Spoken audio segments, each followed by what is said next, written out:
In this fast-changing world, innovation has become more than just a buzzword. It's a survival skill, and companies who get left behind are bound to bite the dust.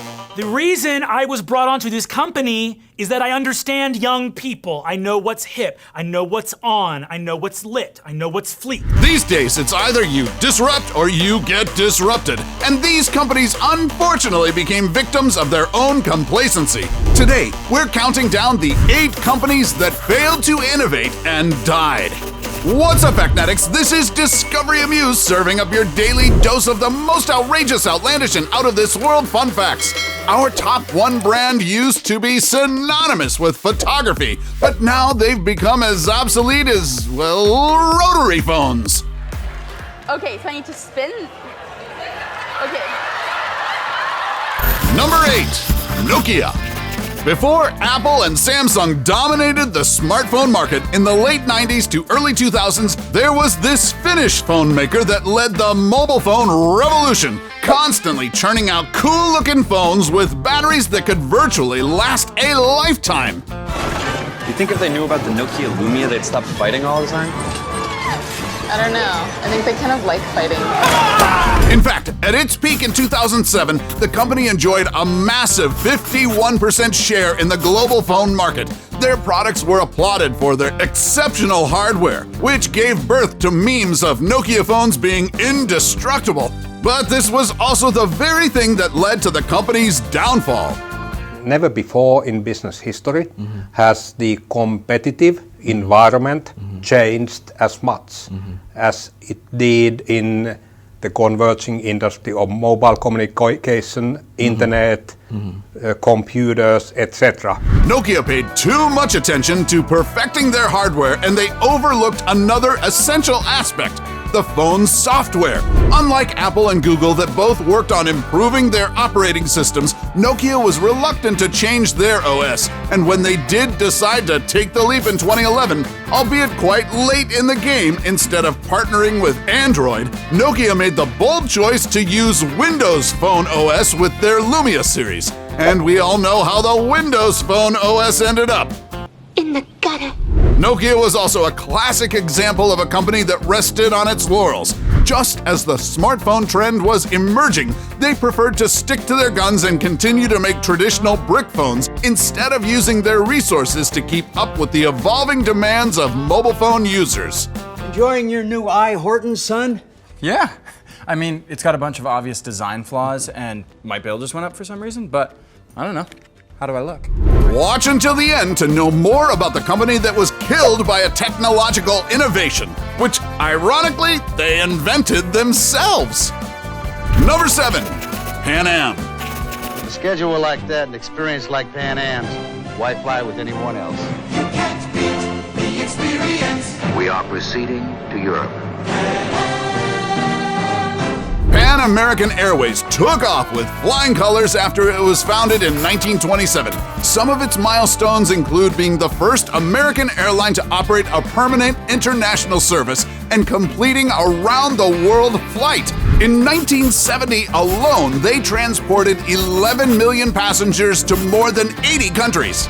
They launched this international service that really helped define what we have today as just regular air travel. Back in its heyday, Pan Am also operated seaplanes, so they made their pilots wear uniforms that resembled those of naval officers. And this aviation fashion carried on up to this day. Pan Am was definitely the trailblazer, or influencer as one might say, of their time. Are you a real life pilot? I sure am, little lady. What's your name? Celine, it's a pleasure to meet you. However, in 1973, the Organization of Arab Petroleum Exporting Countries declared an oil embargo against the U.S. for supporting the Israeli military in their ongoing war. Oil prices hiked up over 4 times. This caused a bump in Pan Am's financial situation, especially since they exclusively flew long-haul international routes. Wasn't the most efficient. It was flying routes that really weren't selling that well because demand for travel was going down. At one point, Pan Am nosedived into a reported debt of $1 billion, but the final nail in the coffin was when Pan Am got targeted by terrorist attacks. In December of 1988, a planted bomb caused Pan Am's Clipper Flight 103 to explode mid-air, killing 259 people on board. The plane's massive debris fell on a residential area in Scotland, killing 11 more people on the ground. This crew had 13 names on it. The last name was added in pencil, and it was my fiancée, Jocelyn Raymond. Pan Am's business crashed and burned after that incident, forcing them to file for bankruptcy in 1991 and shut down their services for good. Number 6. Borders.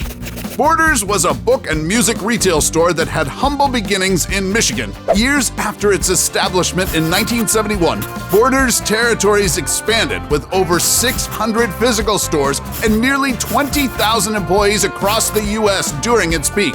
But after 4 decades, in 2011, the final chapter of the all-American bookstore came to an end.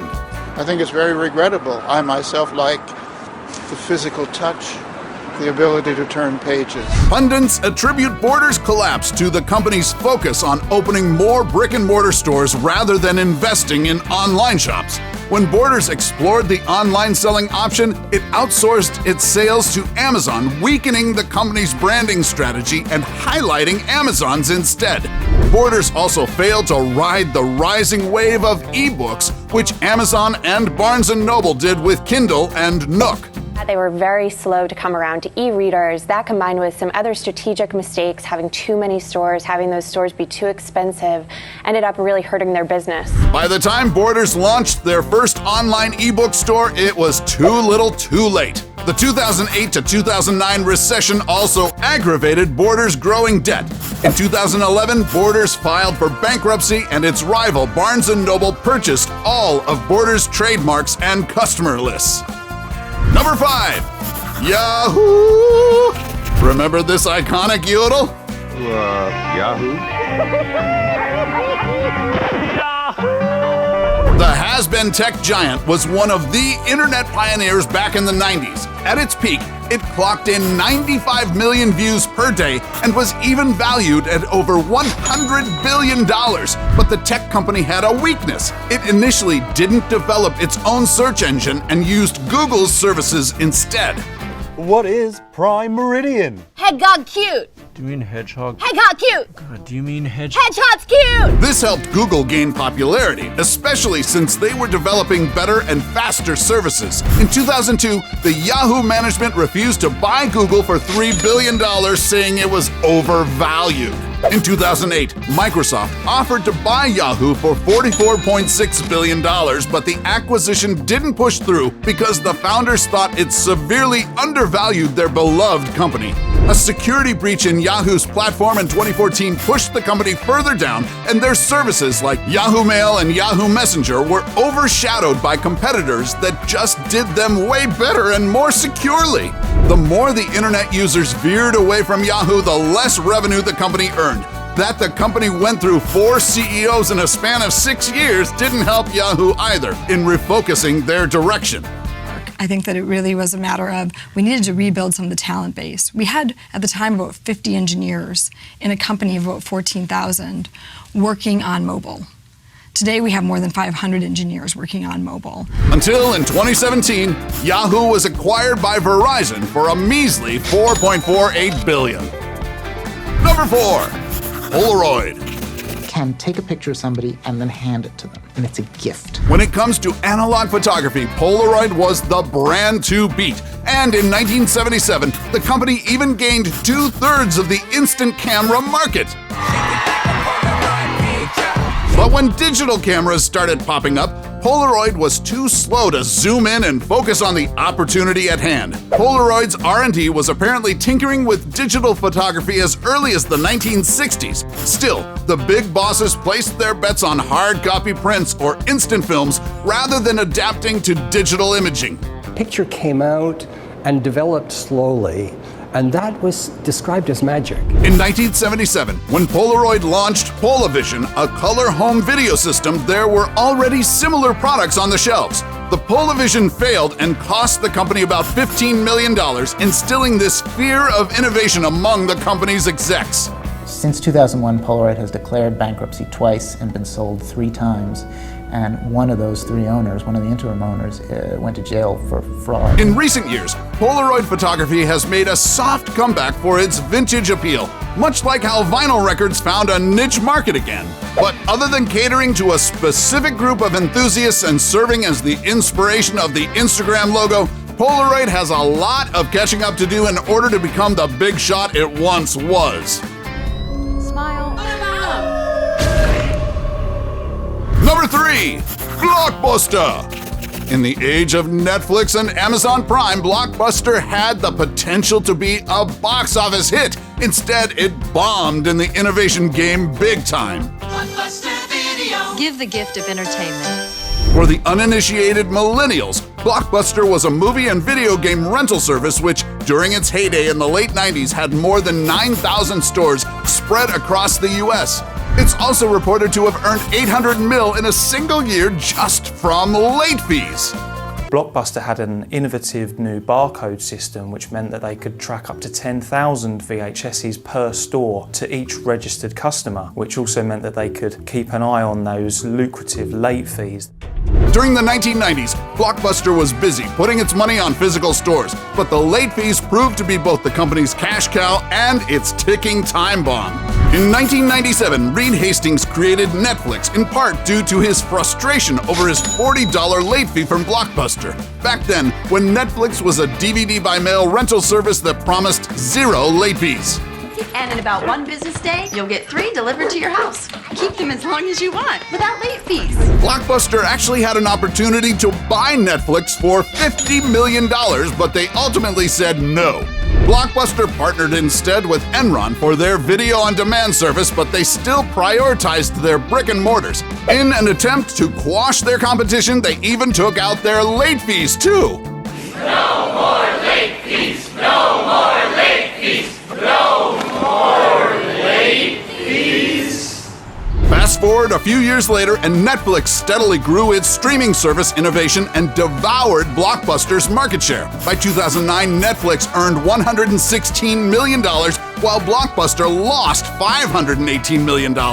When it ventured into video on demand, it was already too late. One by one, their stores closed until only one remained. This Blockbuster store in Bend, Oregon, which remains open to this day. I think the social interaction that you get from face-to-face, talking to people and not having your nose in your phones, I think that's what you find when you get to come into a Blockbuster store. Number 2, Blackberry. As Nokia was slowly fading away into mobile phone oblivion, the baton was unofficially passed on to Blackberry during the 2000s, at the onset of the smartphone revolution. You feel like I got it. Faster, easier browsing on the new Blackberry Bold.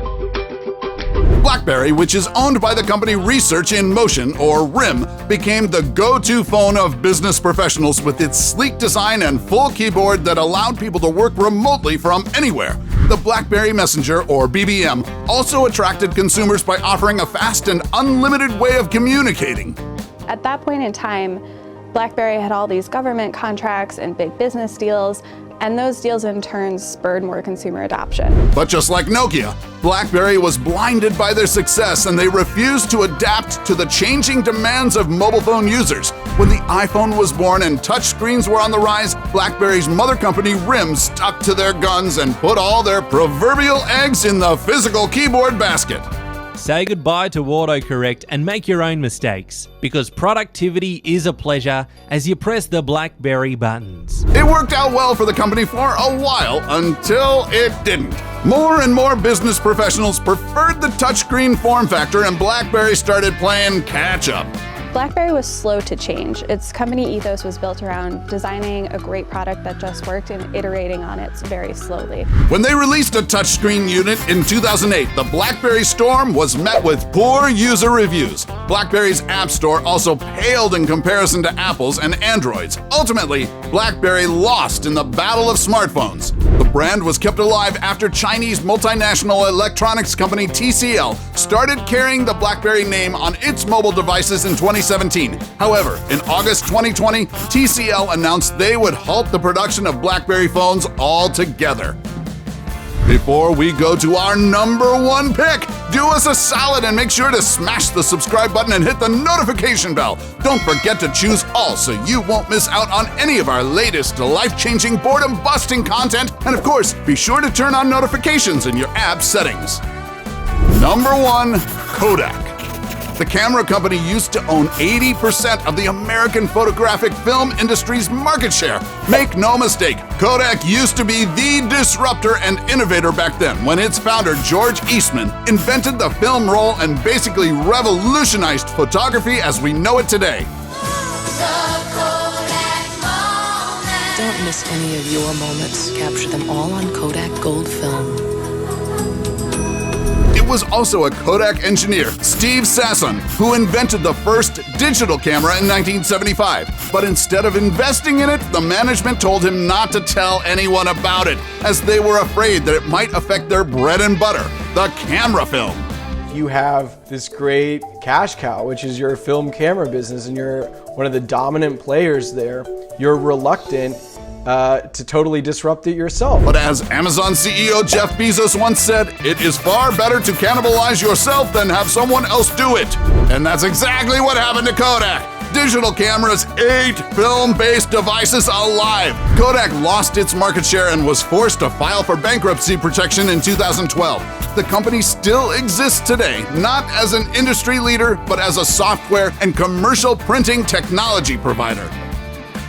So, which of these companies did you think was the biggest failure? Let us know in the comment section below. Take home any of our exclusive gear by browsing our merch shelf or clicking the link in the video description. And while you're at it, take our quiz to find out how you can earn extra cash online doing what you do best. Awesome, right? Now, it's time for some well-deserved R&R as we count down 10 of the world's most amazing hotels. That's coming right up. Till then, always be ahead of the curve, Factnatics, and see you in the next video.